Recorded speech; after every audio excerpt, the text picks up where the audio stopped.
I never believed in ghosts until I met Julia. No, she wasn't a ghost in the traditional sense, but the way she existed in my life, well, it felt like she was one. A presence so intense yet so invisible. It wasn't until things started to spiral out of control that I realized how dangerous it could be to have a roommate who wasn't really there. It all began when I moved into my new apartment. College life was hard enough with the pressure of exams, endless assignments, and trying to keep up with the social scene. I had been bouncing around from dorm to dorm for the first few weeks, trying to find a permanent place to stay. Then, Julia's name popped up on a roommate search board. She needed someone to share the rent, and I was desperate. The ad was simple enough. Room for rent, quiet, respectful roommate, needed. Message for more details. I wasn't looking for a party animal, just someone who'd stay out of my way, preferably someone who liked their privacy as much as I did. When I met Julia for the first time, it felt like something out of a bad thriller. She was tall, pale, almost ghostly. Her long dark hair hung straight down to her shoulders, hiding most of her face. I didn't catch much of her expression, but there was something cold in the air. A chill I couldn't quite shake. Still, I convinced myself that it was just the cold AC in the building. "I'm Kylie," I said, offering a hand. She looked at it for a long moment before shaking it, delicately, like she didn't really care. "Julia," she replied, her voice soft, like she was afraid to speak too loudly. "Nice to meet you." We both moved in a week later, and things were strange right from the start. The apartment was small, but it had 2 bedrooms, cramped living room, and a kitchen that I had no interest in using. Julia took the room at the end of the hall, and I took the one closer to the front door. Simple enough, right? It should have been, but it wasn't. In the beginning, Julia was just quiet. Very quiet. She kept to herself, which I found refreshing. I didn't need a talkative roommate, constantly asking about my day. But the silence started to get uncomfortable. There were no conversations, no greetings when we passed each other in the hall, no, "Hey, how was your day?"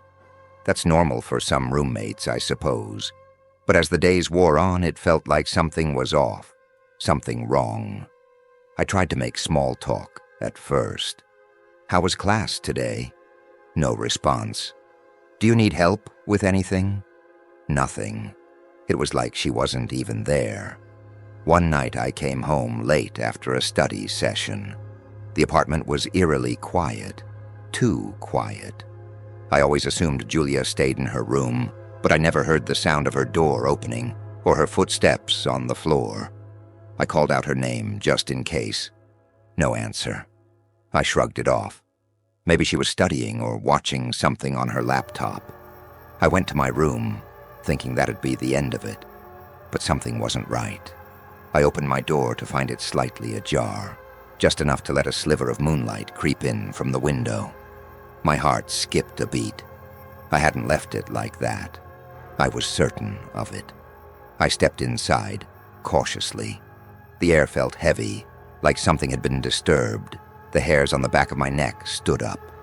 Then I heard it, a faint creaking sound coming from Julia's room. I held my breath, trying to stay still.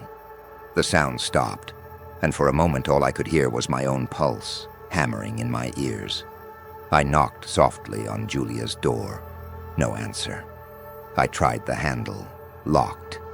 I felt a wave of unease crawl over me. Why was she locking herself in there? I tried calling her name again. Nothing.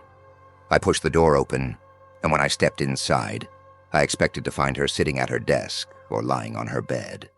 But there was nothing but the shadows. Her room was a mess, but it wasn't like it was her personal chaos. No, it was strange, like the clutter was scattered intentionally. Books lay in disarray, papers were strewn across the floor. and there was something odd about the way the room was arranged. Then I saw it, a small piece of paper stuck to the wall, barely visible in the dim light. I reached over, pulled it off, and read the words written in shaky handwriting. She knows. My stomach twisted. Who was she, and what did they mean by that? I turned around to leave, but as I did, something caught my eye, a shadow in the corner. I froze. There was Julia, standing completely still, staring at me from her bed. Her eyes were wide, unblinking, as if she hadn't moved in hours. I didn't know if she was asleep or conscious, but it didn't matter. The expression on her face, it was terrifying, blank, empty, as if she were dead inside. I backed out of the room slowly, shutting the door as quietly as I could. I couldn't shake the feeling that she was watching me from behind it, her eyes still open, still staring. The next day, Julia was gone. She didn't leave a note or even say goodbye. Her room was spotless, the bed made up, the papers I had seen earlier gone. It was as if she had never been there. I didn't know what to think. Did she leave? Was I just imagining things? Days passed, weeks even, and Julia didn't return. But I couldn't forget the feeling, the suffocating silence that clung to the apartment like dust. I felt like I was being watched. The walls seemed to whisper when I was alone, and strange things kept happening.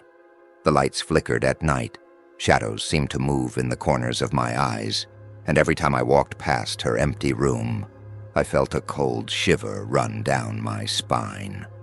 Then came the night everything changed. I was sitting on the couch, trying to focus on my homework, when the doorbell rang. It was late, too late for anyone to be visiting. I hesitated before answering. When I opened the door, I found no one, except for a single envelope lying on the welcome mat. My name was scrawled on the front in bold, slanted letters. I tore it open. Inside was another piece of paper. "She's coming for you." A shudder ran down my spine. I couldn't breathe. I looked around frantically, convinced that someone was in the apartment with me. I slammed the door shut, locked it, and backed away slowly. I couldn't explain it. I didn't know who had left the note or what it meant, but the words were clear. Something or someone was coming for me. The next day, I discovered the truth. Julia hadn't just been a strange, distant roommate. She'd been watching me all along. She knew every little detail about my life, the classes I took, the people I hung out with, the way I walked into the apartment at night. She'd been following me, spying on me, and now she was gone. But the damage was already done. Weeks later, I found out something that made my blood run cold. Julia hadn't been her real name. She wasn't just some distant, mysterious roommate. Julia had been living under an assumed identity for years, hiding from something or someone. I learned that Julia wasn't just trying to stay hidden. She was trying to escape her past. Her past was darker than I could have ever imagined. Her family wasn't who they said they were. Her real name? Emily Blackwood. The Blackwoods were notorious. They were involved in an underground network of dangerous criminals. I had unknowingly crossed a line, living with Julia, being so close to someone who had so much to hide. The most chilling part? I was the last person who had seen her, and the last person who would ever see her again. I never saw Julia, Emily, again after that night. The apartment felt empty, but I knew the truth now. It wasn't just an empty space. It was a space that held the remnants of a person who had vanished into thin air, a person who had been watching me all along. I moved out soon after that, and I never spoke of it again. I don't know if anyone else will ever know the truth about Julia, but there's one thing I do know for sure. She's out there,